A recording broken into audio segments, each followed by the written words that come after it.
अस्सलामुअलैकुम। मैं हूं ज़िशान, आप देख रहे हैं ऑटोमोटिव पीके। तो प्यारे दोस्तों, हुकूमत ने बिलाखिर नया बजट जो है वो पेश कर दिया है और जो हमारा पॉइंट ऑफ फोकस है वो गाड़ियों के ऊपर कम होने वाले टैक्सेस हैं। जैसा कि इससे पहले पेशन गोई की जा रही थी कि गवर्नमेंट आने वाले बजट में गाड़ियों की प्राइसेस में कमी करने के लिए कुछ टैक्स एग्जेम्पशंस जो हैं वो देने जा रही है। तो आज हम बात करते हैं कि किस टैक्स को किन गाड़ियों के ऊपर कम किया गया है। तो सबसे पहले अगर हम बात करें तो गवर्नमेंट ने 850 सीसी तक की गाड़ियों पर से जो फेडरल एक्साइज ड्यूटी है या जिसको हम एफईडी कहते हैं, इसको मुकम्मल तौर पर खत्म कर दिया है। इससे पहले ये 2.5% फेडरल एक्साइज ड्यूटी जो थी वो लागू होती थी और ये मुख्तलिफ कैटेगरी की गाड़ियों के लिहाज से मुख्तलिफ है। कोई भी चीज जो पाकिस्तान में बनती है या पाकिस्तान में इंपोर्ट की जाती है उस पर गवर्नमेंट जो है वो एक टैक्स लेती है जिसको कि हम फेडरल एक्साइज ड्यूटी कहते हैं। तो हुकूमत ने नए बजट के अंदर जो 850 सीसी तक या इससे जो कम सीसी की गाड़ियां हैं उन पर से फेडरल एक्साइज ड्यूटी को मुकम्मल तौर पर रिमूव कर दिया है।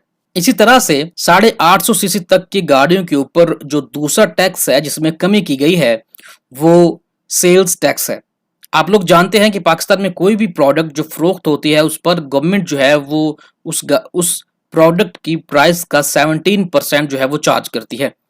तो 850 सीसी तक की गाड़ियों के ऊपर जो पहले सेल्स टैक्स था वो 17% था। अब इस सेल्स टैक्स को कम करके 12.5% कर दिया गया है। सो इस नतीजे में अब एक गाड़ी की प्राइस जो है वो तकरीबन 4 से 5% तक उसमें कमी वाक़ई होगी। तो अगर हम अपने हैचबैक सेगमेंट की बात करेंगे तो तकरीबन हम देख सकते हैं कि 1.5 लाख के करीब प्राइसेस जो हैं वो इन गाड़ियों में कम हो सकेंगी। तो प्यारे दोस्तों, बहुत अच्छी बात है कि गवर्नमेंट ने गाड़ियों के ऊपर से कुछ टैक्सेस जो हैं वो कम किए हैं जिससे कि ये जो छोटी गाड़ियां हैं इनकी प्राइसेस कुछ हद तक कम होंगी, जो चुनांचे आटे में नमक के बराबर हैं। लेकिन कुछ भी बेहतर हो अच्छी बात है। लेकिन हमारा जो पॉइंट ऑफ कंसर्न है वो ये है कि एक तरफ तो गवर्नमेंट ने जो 600 सीसी या 650 सीसी तक की जो गाड़ियां हैं जो कि जेडीएम गाड़ियां हैं और मार्केट के अंदर काफी पॉपुलर भी हैं, उनके ऊपर पाबंदी लगा रखी है।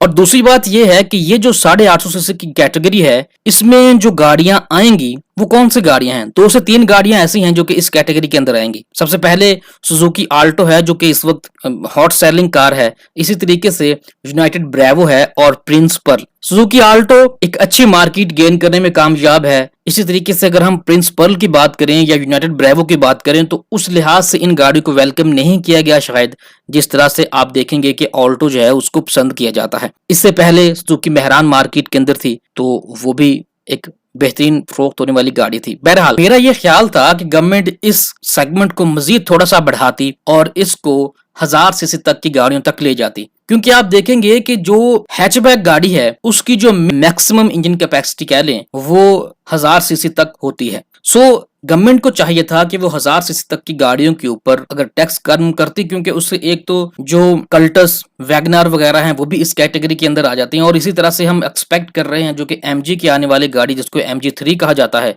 वो अगर मार्केट के अंदर लॉन्च की जाती है और जिस तरह से हम ये ख्याल कर रहे हैं कि वो अगर 1000 सीसी इंजन के साथ आती है तो उस गाड़ी की प्राइस में मजीद कमी हो सकती थी। वहीं पर अगर हम जेडीएम गाड़ियों की बात करते हैं तो अगर जेडीएम गाड़ियों की इंपोर्ट की इजाजत दी जाए तो वो गाड़ियां भी इस कैटेगरी के अंदर आ जाएंगी। सो उन गाड़ियों की प्राइसेस मजीद कम हो सकती हैं और उन गाड़ियों की क्वालिटी आप लोग जानते हैं कि बेहतरीन होती है और लोग उन गाड़ियों को पसंद भी करते हैं। सो कहने का मकसद यह है कि अगर गवर्नमेंट इस टैक्स एग्जेम्पशंस को मजीद बढ़ाती और एक तो 1000 सीसी तक गाड़ियों तक ले जाती और दूसरा यह है कि अगर इंपोर्ट को खोल दिया जाए तो उससे मजीद जो मार्केट है वहां पर एक स्ट्रॉन्ग कंपटीशन पैदा हो सकता है। तो प्यारे दोस्तों, ये कुछ अपडेट्स थी। उम्मीद है कि आपको हमारी आज की वीडियो पसंद आई होगी। अगर आप हमारे चैनल पर नए हैं तो काइंडली हमारे चैनल को सब्सक्राइब कर लीजिए। शुक्रिया।